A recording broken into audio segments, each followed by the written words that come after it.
Je suis une patiente qui partage, mais je suis aussi profondément une soignante. Et donc, il y a un équilibre à trouver entre les deux, parce qu'on entend souvent qu'un patient ne peut pas être un soignant, qu'un soignant ne peut pas être un patient, et pourtant, c'est pas ce que j'observe, moi, dans mon quotidien. Et à travers des groupes de personnes qui ont ma pathologie, certains médecins qui sont encore très paternalistes, voilà, je te soigne et tais-toi, eh bien, parfois, ça va pas. Et le fait de pouvoir discuter de ça avec d'autres personnes, c'est important.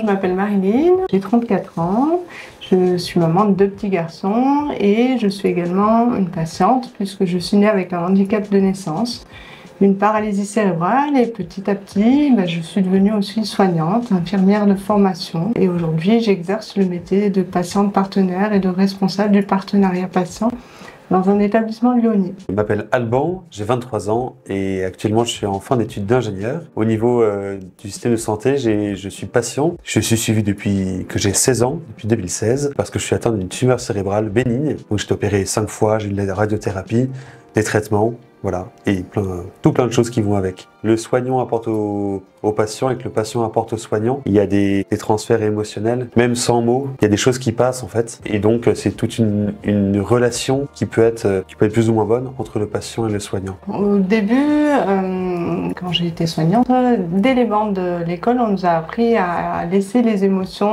au vestiaire. Assez rapidement, en pensant que c'était la meilleure façon d'être une bonne soignante, j'ai masqué mes émotions, j'ai mis à distance ma vie de patiente. Je parlais très peu de mon handicap, même s'il était visible. Donc j'étais une soignante qui comprenait les patients et les familles, mais qui a petit à petit oublié qu'elle était aussi patiente et que je devais aussi prendre soin de moi. Donc dans la relation, il y avait une sorte de masque et de distance. Ça se passait plutôt bien, mais pas dans une authenticité complète pour moi. C'était vraiment une relation avec ce que je gardais pour moi et ce que je partageais avec ma blouse de soignante. Dans mon cursus un peu au niveau santé, avec l'association AIDA, j'ai participé à l'Académie des AJA. Et en fait, on était une 14 jeunes qui avons eu un cancer. Dans l'idée de se former sur le système de santé pour pouvoir ensuite s'investir de différentes manières pour aider les autres qui sont actuellement malades pour pouvoir les aider ou améliorer le système de santé à notre petite échelle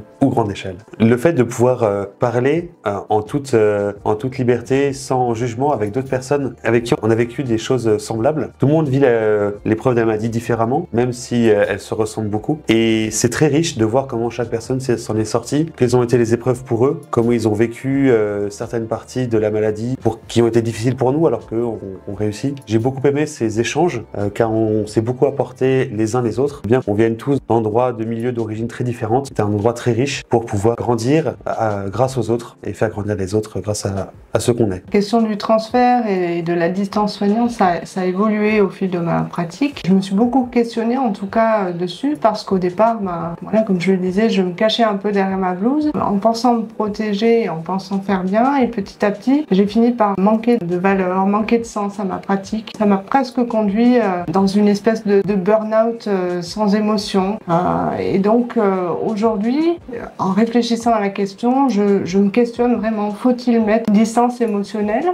Grâce à ma pratique de patiente partenaire, j'en mets de moins en moins. Il y a beaucoup plus d'authenticité, de partage d'émotions dans mon quotidien avec les patients, parce que c'est ça le rôle d'un patient partenaire, c'est de partager ce qu'il vit avec le plus de sincérité possible pour que l'autre se sente compris dans cette relation et qu'il puisse se sentir entendu. Je me sens pas plus en danger, je me sens pas plus en insécurité dans cette pratique. J'ai observé au fil du temps que c'était important de se connaître, de connaître ses limites et surtout de pouvoir le faire dans un cadre bienveillant, dans un cadre avec une équipe pour pouvoir parler de ce que ces émotions nous font vivre. Mais voilà, je ressens pas le besoin de mettre une distance particulière. Par contre, le besoin de mieux me connaître, de mieux connaître mon histoire, de travailler sur mon parcours et si besoin est de passer le relais à un moment donné ou de faire une pause. Bien avec les soignants à la part du patient, c'est quelque chose qui est très intéressant parce que c'est très complexe. Parce qu'autant en tant que patient, je vois que les soignants de l'empathie envers le patient, mais il ne faut pas qu'il y ait trop d'affect. Un médecin ou un soignant ne doit pas soigner quelqu'un, un proche, quelqu'un de la famille, parce qu'il y a de l'affect dedans et peut-être que les décisions de santé seront moins objectives. Et donc pour la position du soignant, je la trouve assez compliquée de où se placer en termes de lien avec le patient. passion. Personnellement, avec mes différents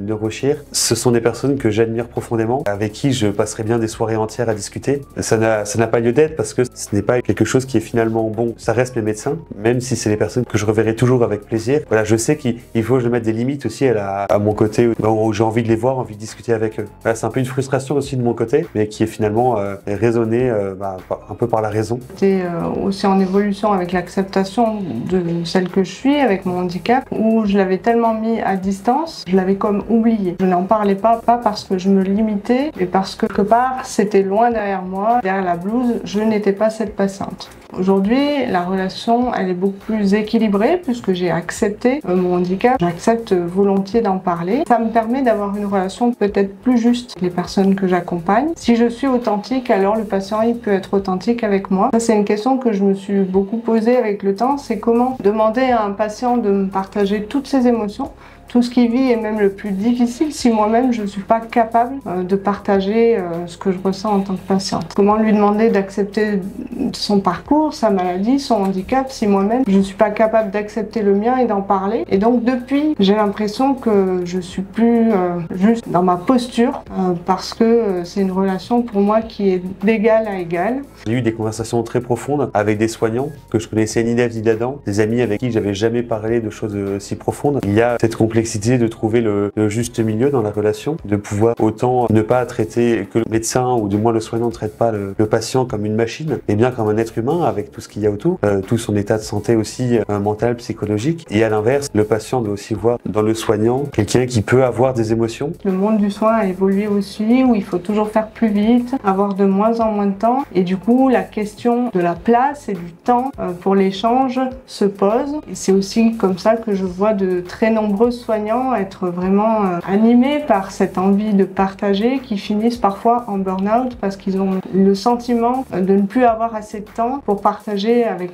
les patients qu'ils accompagnent. Je crois qu'il y a le cadre qui est très important et l'environnement qui doit permettre de plus en plus d'échanges de paroles entre les patients, les soignants. Pour moi, l'arrivée du partenariat avec les patients transforme cette relation et permet une place un peu plus importante à ces échanges. Il est important d'aller vers des communautés de pratique, des communautés de pratique de patients, des communautés de pratique de soignants qui permettent de réunir de nombreuses idées, de nombreux regards, de nombreuses positions et de se souvenir que chacun a une partie de la réponse, chacun a quelque chose à partager et à apporter.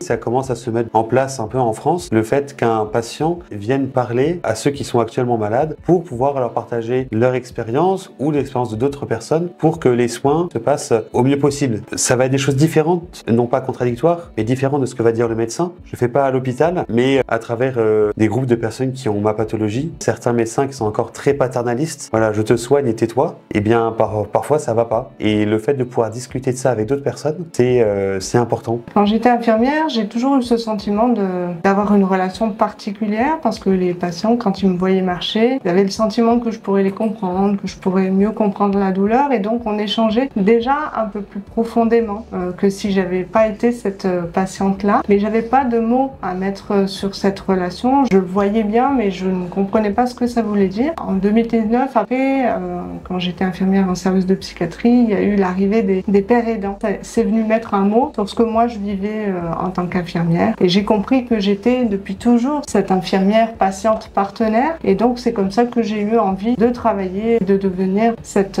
patiente partenaire. D'abord, je suis allée regarder dans les textes, je suis allée me former au Québec pour voir un petit peu les pratiques multiples et voir comment on pouvait travailler ça avec les équipes de médecine physique qui m'accompagnent depuis toujours. La définition que j'y mets derrière le partenariat patient, elle aussi, elle a beaucoup évolué. Il y a ce qu'on peut lire dans les textes et puis il y a ce qu'on peut vivre. Je me questionne encore beaucoup et cette définition, je crois que dans ma tête, elle n'a pas fini de se construire. Je suis une patiente qui partage, mais je suis aussi profondément une soignante. Et donc, il y a un équilibre à trouver entre les deux parce qu'on entend souvent qu'un patient ne peut pas être un soignant, qu'un soignant ne peut pas être un patient, et pourtant, c'est pas ce que j'observe moi dans mon quotidien. La définition pour moi, c'est vraiment quelqu'un qui a envie de partager une expérience de vie, un vécu avec des personnes qui se sentent concernées, qui peuvent non pas copier ou coller ce qu'ils vont entendre, mais prendre des petits bouts d'histoire qui vont les aider, eux, à cheminer.